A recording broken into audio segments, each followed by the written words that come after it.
And I want to mention, you have been keeping busy. You have a new release, a new-ish band called Be Well. That's right. Some of your old bandmates, and Yep. I'm really digging the sounds here. This EP, you could see it in Noah's background. Oh yeah, I know. That's an album cover. It's coming out August 21st, this Friday when this is being filmed. And yes, it's a new band, but with really old friends. And everybody in the story of Be Well really ties into the story of Darkest Hour, which is my main band that I've been doing for 25 years and am still doing and is still also super busy. So the pandemic got in the way of my 2020 because I was supposed to be crushing it. Be Well had this record release. We put out singles. They've been out for a while. Like we did a 7-inch. I had a record release show. We were like playing shows. It was a real band. And then things changed, but the album's still coming out. But we have been working on this thing for probably about 5 years. And it does, like I said, it includes a cast of old friends and characters, which, I could talk about forever, but I don't want to, spoil the surprise or anything. But yeah, that's Be Well.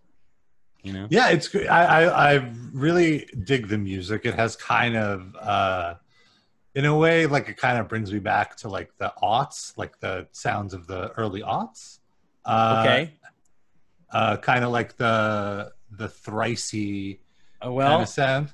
Well, a lot of that has to do with the fact that the producer, Brian McTernan, who's the lead singer of the band and also has produced 3 Darkest Hour records, also produced I think at least 2 Thrice records. I mean, I don't know Brian's Wikipedia. He's done so many records you can't even get him.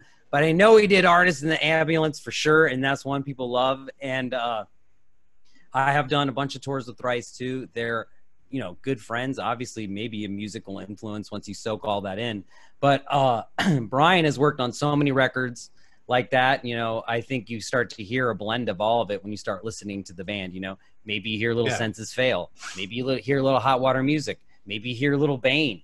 I mean, maybe you hear a little Darkest Hour. Maybe that's me. Absolutely. I don't know. It's just kind of all over there. But since Brian's the main kind of lightning bolt that will start a Be Well song, which is nice because I don't have to be that, we can have a really unique partnership where it makes this band that I think gives it that, would you say aughts? Early aughts. Early aughts sound. And I just think, to me, it's Brian, it's Brian amplified by all of us. But in a way, once that happens, we all join together. And that's maybe every band, you know what I mean? So you're gonna, you hear that a lot in the sound. I'm glad that you brought that up because Brian mentioned that you were the one who kind of like encouraged him to go forward with Be Well. And I was wondering, like, what was the impetus for that? Yo, can I just take all 100% of the credit right now since it's just us and whoever's watching on YouTube?